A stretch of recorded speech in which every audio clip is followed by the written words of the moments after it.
오늘은 맥주감사주의를 맞이하여서 이렇게 앞에 보시면 우리 강단 장식팀에서 어디에서 구하셨는지 보리 알곡을 가지고 이렇게 아름답게 강단을 장식해 주셨는데 감사를 드리고요. 또한 교회적으로 맥주감사주일 예배를 드리면서 보리밥을 할까, 보리차를 끓일까, 보리 굴비를 준비할까 고민을 하다가 오늘도 역시 작년처럼 보리 과자, 보리 건빵을 준비했습니다. 예배 끝나고 나가시면서 꼭 하나씩 받아가시면 되겠습니다. 오늘은 저희가 그동안 살펴보았던 사도행전 말씀을 이제 한 주만 조금 멈추고 맥주감사주일 예배를 드리고 또 새롭게 하반기를 출발하면서 골로새서 3장 말씀을 통하여서 우리 하반기의 드레스 코드에 대하여서 같이 한번 살펴보고 생각해 보고자 합니다. 우리가 어떠한 모임이나 행사에 초대를 받았을 때 그것에 합당한 드레스 코드에 대하여서 안내받는 경우가 있지 않습니까? 이번에 우리 부서가 특송을 담당하게 되어졌는데 우리 모든 부서원들 이번에 하얀 옷으로 통일하겠습니다. 이번에 모임에는 그냥 캐주얼하게 편한 복장으로 오셔도 괜찮습니다.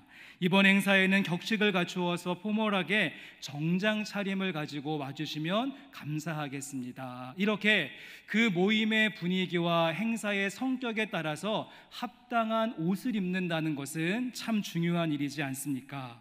오늘 저희가 함께 읽으신 본문 말씀 속에 보시면 새롭게 하반기를 시작하는 저와 여러분에게 안내되어지는 영적인 드레스 코드가 있는데요. 지금 사도 바울은 골로새 교회 성도들에게 이야기할 때 여러분 이러이러한 것들로 드레스업 옷을 입으십시오라고 말씀하는 부분이 있다는 것입니다. 우리 본문 말씀 가운데 골로새서 3장 12절의 말씀 우리 한 절 말씀 같이 읽어보겠습니다. 그러므로 너희는 하나님이 택하사 거룩하고 사랑받는 자처럼 긍휼과 자비와 겸손과 온유와 오래 참음을 옷 입고 라고 이야기하면서 옷이라고 하는 것이 단순히 우리의 몸을 가리고 몸을 보호하는 그런 차원을 넘어서 그 사람의 정체성과 성향을 드러낸다라고 할 수 있는데 우리가 하나님으로부터 구원받은 주의 백성이 되었고 그리고 거룩하고 사랑받는 자가 되었다라고 한다면 우리에게 무엇으로 옷 입으라라고 이야기하고 있습니까? 긍휼과 자비와 그리고 겸손과 온유와 오래 참음으로 옷 입으십시오라고 말씀하고 있다는 것이죠. 여러분 정말이지 우리가 하반기를 시작할 때 우리에게 꼭 필요한 내용들이지 않습니까? 기대하기는 상반기 동안에 입고 있었던 떼꾸정물 줄줄 나오는 그런 옷들 다 던져버리시고 우리 새롭게 하반기를 시작하시면서 손가락으로 꼽으시면서 긍휼과 자비와 겸손과 온유와 오래 참음이라고 하는 옷, 너그러운 마음과 친절한 마음, 낮아진 마음과 부드러운 마음, 그리고 인내하는 마음을 가지고 여러분의 심령을 단장할 수 있는 은혜가 우리 가운데 있기를 간절히 원합니다. 여기까지 말씀을 들으시고는 약간의 아쉬움을 느끼시는 분들도 있을 것 같습니다. 이상의 5가지 긍휼, 자비, 겸손, 온유, 오래 참음 참 중요한 것인 거는 알겠는데 이것이 전부 다란 말인가? 정말 중요한 것이 빠진 것 같은 2%의 부족함을 느끼시는 분들이 있을 텐데 여러분 사실 그렇습니다. 오늘 본문 말씀 가운데 이 골로새서 3장 말씀을 통하여서 사도 바울이 정말 말하고 싶었던 그 내용은 12절에 있는 5가지의 항목이 아니라 그 다음에 이어지는 말씀에 더 무게중심을 두고 있는 것이죠.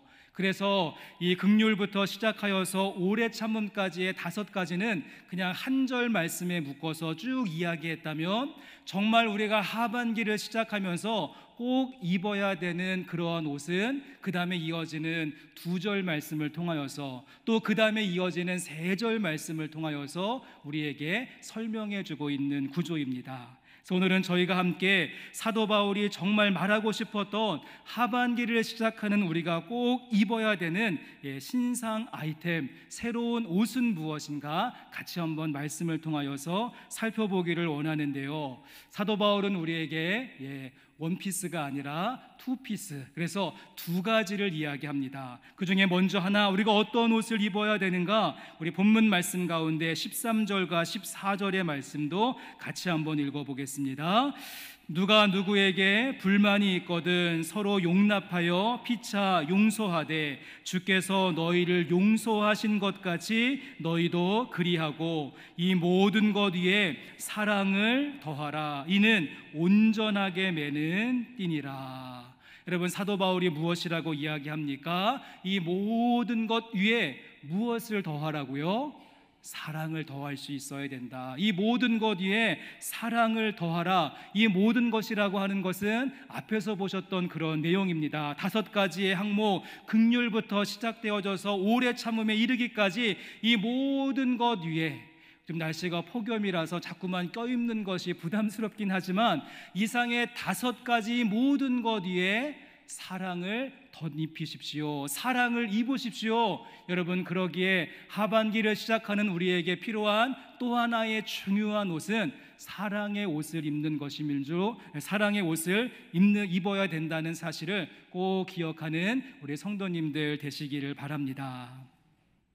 저는 개인적으로 이 사랑을 더하라라고 하는 9절의 말씀을 묵상하고 또 설교를 준비하던 가운데 제 안에 뜨끔한 그런 마음이 들었습니다. 지금 사도 바울이, 왜냐하면 이 모든 것 위에 사랑을 더하라 이런 말을 이야기할 때 어떠한 말씀부터 출발을 하고 있는가 하면 13절 말씀을 시작하기를 누가 누구에게 불만이 있거든 이라고 하는 말을 이야기하면서, 불만이라고 하는 건 누가 누구에게 불만이 있거든 이렇게 말씀을 시작한 다음에 그 말씀에 대한 결론으로서 이 모든 것 위에 사랑을 더하십시오 라고 하는 말씀의 구조를 가지고 있는 것이죠. 이 말씀이 저에게 따끔한 찔림이 되었던 이유는요, 요즘 제 안에 제가 제 마음을 쭉 살펴보았더니 불만이 너무 많은 모습, 그래서 불평하고 원망하는 것이 광야 백성 저리 가라 할 정도로 제 안에 불평과 원망과 또 불만의 마음들이 가득히 차 있는 모습을 보게 됩니다. 그래서 목사로서 성령 충만한 모습이 필요한데 불만 충만한 모습이 아닌가. 스머프 마을에 있는 스머프의 캐릭터 가운데 투더리 스머프라고 하는 사람이 있죠. 사람이 아니라 스머프죠. 투더리 스머프가 있는데 팔짱 딱 끼고 나는 이것은 이래서 싫고 저것은 저래서 싫고 요것은 요래서 싫고 그리고 그것은 그래서 싫고, 하여튼 싫다 반복하고 불평을 이야기하는 투더리 스머프의 모습이 저의 모습이 아닌가. 여러분, 그러다 보니까 제가 지난주에 설교하면서 제 마음의 감정과 제 마음에 있는 기분이 그대로 설교에 노출이 되어지고 표현되어지는 그런 모습이 있었죠. 그래서 그렇게 저희 설교를 하고 지난주일 내내 마음이 참 무겁고 답답하던 가운데 제 설교를 영상으로 들으신 저희 부모님이 당장 전화하셔서 정 목사, 그렇게 설교하면 안 돼. 설교에 감정과 마음이 실리면 안 돼. 제가 충고를 해주었고, 또 많은 분들도 설교를 들으신 다음에 저를 위해서 기도하시겠다 이렇게 말씀해 주신 분도 있었지만, 많은 분들이 아이고 우리 목사님 저렇게 감정 조절이 안 돼서 어떻게 하나 아마 우려하는 마음을 가지신 분들도 많으실 것 같습니다. 지금 지난주에 예배 안 나오신 분들은 야, 도대체 뭐라고 설교했는가 지금 굉장히 궁금해하시는 그런 표현인데, 그렇다고 다시 또 설교를 들어보실 필요까지는 없으시고요. 제가 지난주에 그렇게 설교를 하고 이번 한 주간 하나님께서 저에게 주셨던 말씀이 무엇인가 하면 오늘 본문의 말씀, 만일 누가 누구에게 불만이 있거든 이라고 이야기하면서 투더리 스머프와 같은 저에게 불만이 있을지라도 이 모든 것 위에 사랑을 더하라 라고 하는 말씀을 저에게 주신 것 같습니다. 그와 같은 원망과 불평을 계속 쌓아두고 하반기를 시작한다면 또다시 넘어지는 것 너무도 뻔한 일이기 때문에 오늘 말씀은 저에게 제일 먼저 말씀하시는 것이죠. 누가 누구에게 불만이 있거든 서로 용납하며 피차 용서하되 주께서 너희를 용서하신 것 같이 너희도 그리하라. 그런 다음에 이 모든 것 위에 무엇을 더하라고요? 사랑을 더하라, 사랑을 더하라. 여러분, 이것이 바로 하반기를 시작하는 우리 모두에게 주시는 드레스 코드가 되는 줄로 믿습니다. 오늘 말씀 가운데 사도 바울의 논지는 명확합니다. 우리가 살고 있는 인생에 불평과 불만이 없을 수는 없다는 것이죠. 연약하고 부족한 인간들이 모여 살고 있는 우리의 가정과 교회와 이 사회 속에 불만과 불평과 원망은 당연한 필연적인 요소라고 할 수 있습니다. 하지만 주님의 발자취를 따르는 그리스도인들에게 있는 진정한 파워는 무엇인가 하면 우리 주님께서 저와 여러분을 용서하시고 용납하시고 이해하시고 품어주셨던 것처럼 그런 은혜를 받은 자라고 한다면 더욱이 이 모든 것 위에 사랑을 더하라, 사랑을 더하라. 사랑의 옷을 입게 되어질 때 그 사랑의 옷이 우리의 하반기의 인생을 더욱더 단단하게 묶어갈 수 있는 띠가 된다라고 말씀은 소개하고 있습니다. 우리 돌아오는 이제 수요일부터 청년들 12명의 우리 청년들이 사명을 가지고 태국 치앙라이로 이제 7박 8일 동안의 선교 여정을 가게 되어지는데, 우리 청년들도 태국어 참 잘하죠. 우리 지난주에 작년 선교팀도 잘했는데 우리 청년들의 이 태국어 수준이 한 단계 더 업그레이드 된 것 같습니다. 아무튼 우리 청년들 그 보냄받은 그 자리에서 모든 것 위에 사랑을 더하며 우리 주님의 그 놀라운 사랑의 빛을 아름답게 비추고 돌아올 수 있는 우리 청년교구 아웃리치 팀이 될 수 있도록 우리 함께 기도해 주시고 중보해 주시면 감사하겠습니다. 여러분, 그런데 이 불만이라고 하는 것이 이 앞에 있는 저만의 문제일까요? 여러분은 살아가시면서 불평, 불만, 원망 이런 것 하나도 안 하고 살아가시죠?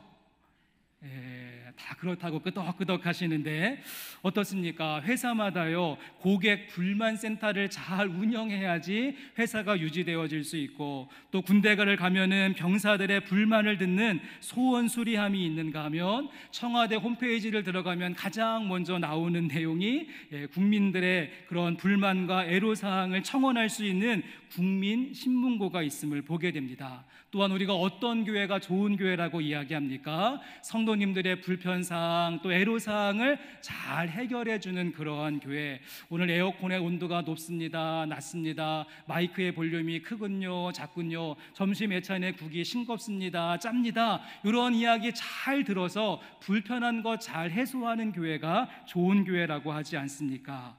이렇게 불만이라고 하는 것은 요즘 현대인들에게 있어서의 고질병과 같고 모든 사람들이 겪고 있는 만성질환이 아닌가라고 하는 생각과 함께, 그렇다면 우리의 삶의 많은 영역 가운데 불평과 불만, 원망이 가장 많은 곳은 어디인가? 저는 우리의 가정에, 우리의 식구들 가운데 이러한 불평과 원망이 가장 많은 것은 아닌가?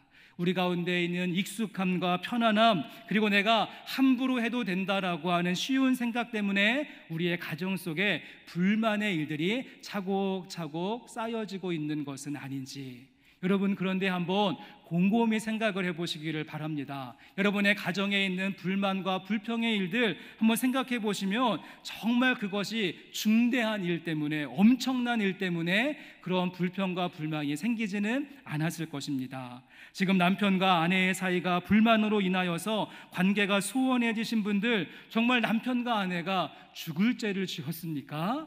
아니면 부모님과 자녀들 사이에 불만으로 인하여서 왕래가 없으신 분들, 정말 부모님들이, 자녀들이 정말 죽을 죄를 지은 것 아니지 않습니까? 가끔씩 우리 어르신들이 어떤 말을 많이 하는가 하면 며느리를 보면서 아이고 나는 우리 며느리를 딸처럼 생각해요 라고 하는 분들이 많죠. 우리 며느리를 딸처럼 생각해요. 저는 이 말이 100% 거짓말이라고 생각을 합니다. 왜냐하면 한번 생각해 보시죠. 며느리가 와서 그 집에서 딸처럼 행동한다면 용납이 되시겠습니까? 막 널브러져 있고 막 반말 찍찍하고 승질을 부리는데 딸들은 그러한 딸이 며느리 같다? 이해가 되지 않으실 겁니다. 이렇게 불만의 일들이 우리의 가정 가운데 쌓이게 되어지면 거리가 점점 멀어지고 보이지 않는 담과 벽들이 세워지게 되어지고 또 원망과 불평이 차곡차곡 퇴적층처럼 쌓이다가 결국에는 얼스케이트, 그래서는 지진으로 인하여서 우리의 가정이 흔들리는 경우가 얼마나 많이 있습니까? 요즘 저희 집에서 저의 별명이 있는데, 여러분, 제 별명이 요즘 집에서 새우깡입니다. 새우깡. 왜 새우깡인가 하면 심심풀이기 때문에 새우깡이 아니라 손이 가요, 손이 가, 자꾸만 손이 가요. 그러니까 손이 많이 가기 때문에 새우깡. 그냥 맨날 핸드폰 놓고 다니고 빨래 아무데나 벗어서 막 던져놓고 밥 먹을 때 칠칠 맞지 못하게 막 흘리고, 그리고 여기저기 쾅쾅 부딪히고, 저희 아내가 하는 말이 잔소리를 하지 않을래야 않을 수 없다고 제가 구박을 많이 받고 있는데, 여러분의 가정에도 새우깡 몇 봉지씩 있지 않으십니까? 왜 나에게만 이런 새우깡을 맡기셨습니까? 불만에 하소연만 하지 마시고 이 모든 것 위에 무엇을 더하십시오? 사랑을 더하십시오. 이 모든 것 위에 사랑을 더하십시오. 저와 여러분에게 주어지는 하반기에 새로운 드레스 코드가 될 수 있었으면 좋겠습니다.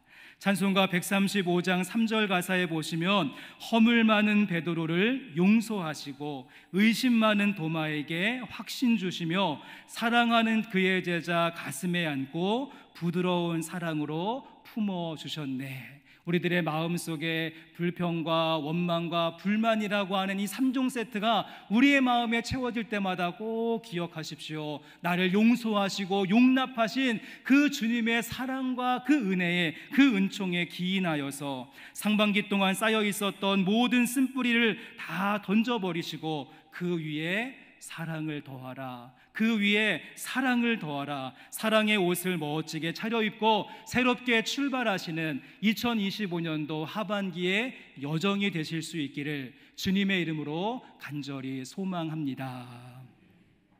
자, 그런가 하면 우리가 하반기를 시작하면서 또 하나 옷 입어야 되는 또 하나의 드레스 코드가 있는데요, 이번에는 15절의 말씀, 우리 15절 말씀도 같이 한번 읽어보겠습니다. 그리스도의 평강이 너희 마음을 주장하게 하라.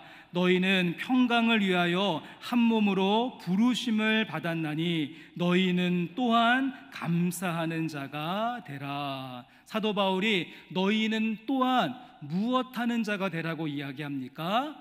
감사하는 자가 되라. 감사하는 자가 되라. 오늘 설교의 제목이죠. 또한 감사라고 하는 것이 우리가 옷 입어야 되는 또 하나의 드레스 코드가 된다는 것입니다. 그래서 교회적으로 매년 7월 첫째 주일은 우리가 맥주 감사 주일로 지키는 이유가 바로 여기에 있죠. 우리의 삶의 자리가 보리를 추수하는 것과는 상관이 없지만 맥주 감사 주일을 지키면서 한 해의 중간에 서서 우리의 감사의 마음을 점검하고 새롭게 감사로 덧입기 위하여서 우리가 매년 7월 첫 번째 주일을 맥주 감사 주일로 지키고 있는 것입니다. 그런가 하면 사도 바울은 골로새 교회 성도들에게 감사하는 자가 되라 한 번만 이야기하고 그치는 것이 아니라, 여러분, 그 다음 절인 16절 말씀도 보십시오. 16절에 그리스도의 말씀이 너희 속에 풍성히 거하여 모든 지혜로 피차 가르치며 권면하고 시와 찬송과 신령한 노래를 부르며, 그 다음 또 어떻습니까? 감사하는 마음으로 하나님을 찬양하고, 또한 이뿐만이 아닙니다. 그 다음 절인 17절 말씀도 보시면 17절 말씀 함께 읽습니다. 또 무엇을 하든지 말에나 일에나 다 주 예수의 이름으로 하고 그를 힘입어 하나님 아버지께 감사하라. 어떻습니까? 또한 감사하는 자가 되라. 감사하는 마음으로 하나님을 찬양하라. 그를 힘입어 하나님 아버지께 감사하라. 감사. 이 감사라고 하는 것은 아무리 강조해도 지나침이 없기 때문에 15절, 16절, 17절 말씀 거듭하며 우리의 드레스 코드로서 감사에 대한 내용을 강조하고 있다는 사실입니다. 저는 우리 가운데 근데 이 감사와 관련되어져서 성급함의 모습이 있는 것이 아닌가라고 하는 생각도 들었습니다. 무슨 말인가 하면 우리는 감사를 생각하고 감사를 고백할 때 자꾸만 열매적인 측면, 감사의 열매다라고 이야기하면서 맥주 감사, 추수 감사, 열매와 감사를 많이 결부시키는 그런 모습이 있는데, 한번 생각을 해보시면 열매는 그냥 맺혀지는 것이 아니죠. 먼저 농부의 마음을 가지고 씨앗을 뿌리게 되어졌을 때 시간이 지나고 잘 가꾸게 되면 거기에 30배, 60배, 100배라고 하는 열매가 맺혀지는 것처럼, 너무 우리는 감사의 열매에만 초점을 두는 것이 아니라 내가 지금 감사의 씨앗을 심고 있는지, 내가 감사의 씨를 뿌리고 잘 관리하고 있는지 살펴보는 지혜가 필요합니다. 저는 그래서 주님께서 이 교회력 가운데 맥주 감사 주일과 추수 감사 주일이라고 하는 두 가지의 감사절기를 연결시키는 것이 아닌가라고 하는 소감도 갖게 되어지죠. 무슨 말인가 하면 우리가 맥주 감사 주일은 어떤 열매로 인하여서 감사하기보다는 새로운 하반기를 시작하시면서 여러분의 삶의 터전에 내가 지금부터 감사의 씨앗을 심겠습니다, 감사의 씨앗을 뿌리겠습니다라고 다짐하는 자리가 되어졌으면 좋겠고, 그와 같은 하반기에 열심히 뿌렸던 감사의 씨앗들이 이제 연말이 되어지는 11월 셋째 주 추수감사주일이 되어졌을 때 그 감사의 열매들을 거두는 은혜가 우리 가운데 있으면 얼마나 좋겠습니까? 여러분, 그렇습니다. 새롭게 시작하는 하반기 가운데 여러분이 만약에 불만의 씨앗을 심는다면 여러분의 인생은 한 걱정, 한 근심하는 일들로 가득히 열매가 맺혀질 것입니다. 여러분의 삶의 현장에 미움이라고 하는 씨앗을 심는다면 다투고 싸우는 열매가 가득하겠죠. 아내와 남편 사이에, 부모와 자식 사이에 그냥 모든 것을 당연하게 생각하는 당연함이라고 하는 열매를, 그런 씨앗을 심는다면 여러분의 인생 가운데는 당연한 일들밖에 일어나지 않을 것입니다. 하지만 우리가 입을 열어서 고맙다고, 감사하다고, 애쓴다고 새롭게 감사의 말에 씨앗을 심는다면 저는 100% 개런티할 수 있습니다. 당연한 일들이 소중한 일들로 바뀌게 될 것이고, 여러분의 잔소리가 참소리로 바뀌게 될 것이며, 불만과 미움의 독침이 감사의 명약으로 바뀌게 될 줄로 믿습니다.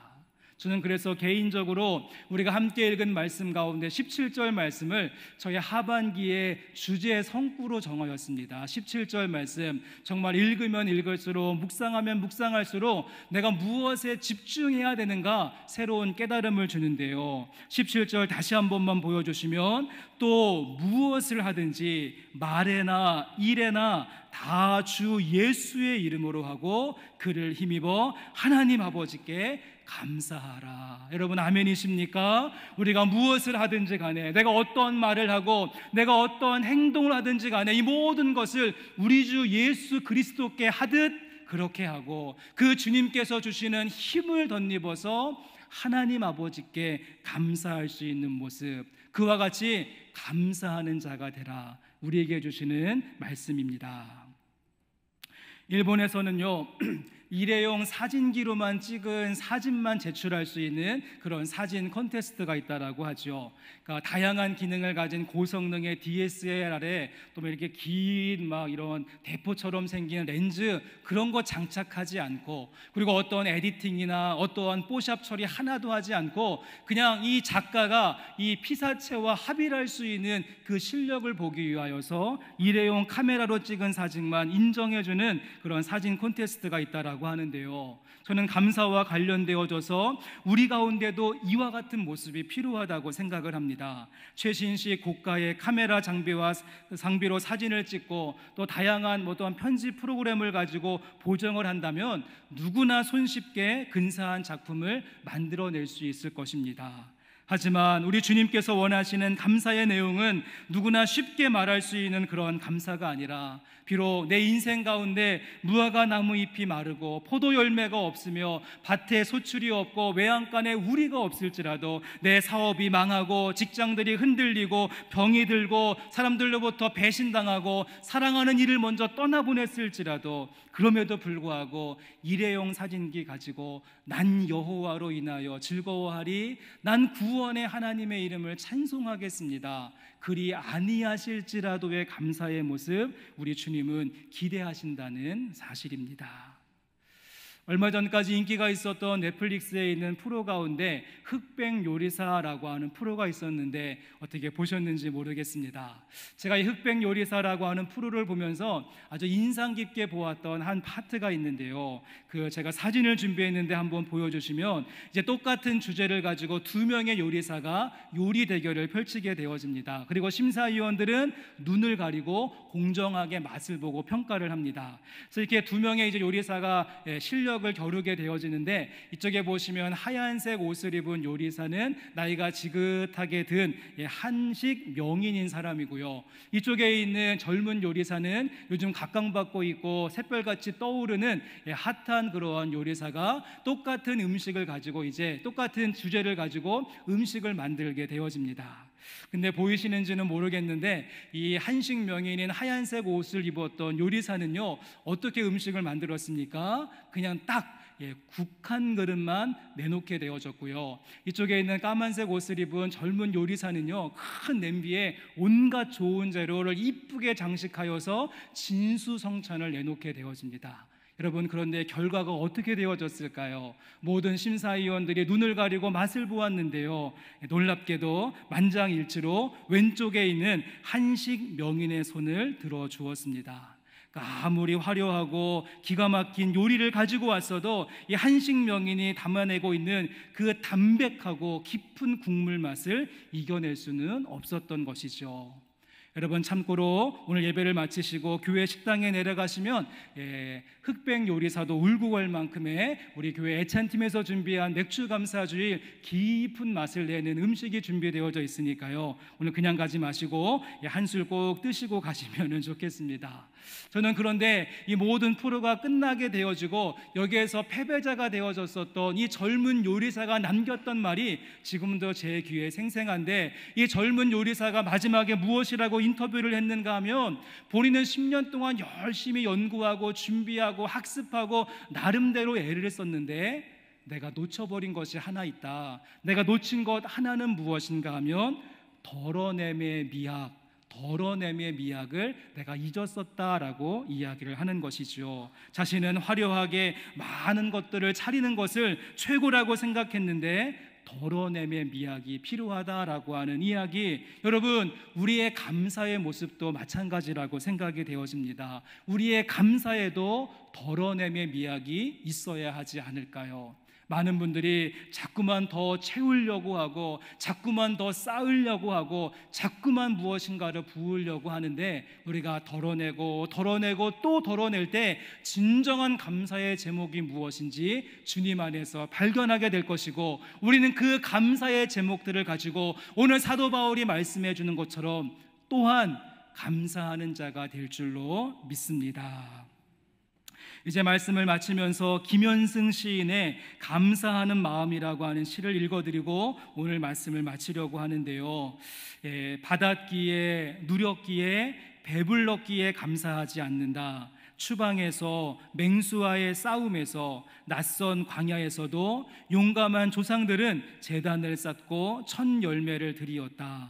허물어진 마을에서 불 없는 방에서 빵 없는 아침에도 가난한 과부들은 남은 것을 모아 드리었다. 드리려고 드렸더니, 드리기 위하여 드렸더니 더 많은 것으로 갚아주신다. 마음만 받으시고 그 마음과 마음을 담은 그릇들은 더 많은 금은의 그릇들을 보태어 우리에게 돌려보내신다. 그러한 빈 그릇들이 하늘의 곳집에는 얼마나 많은지 모른다.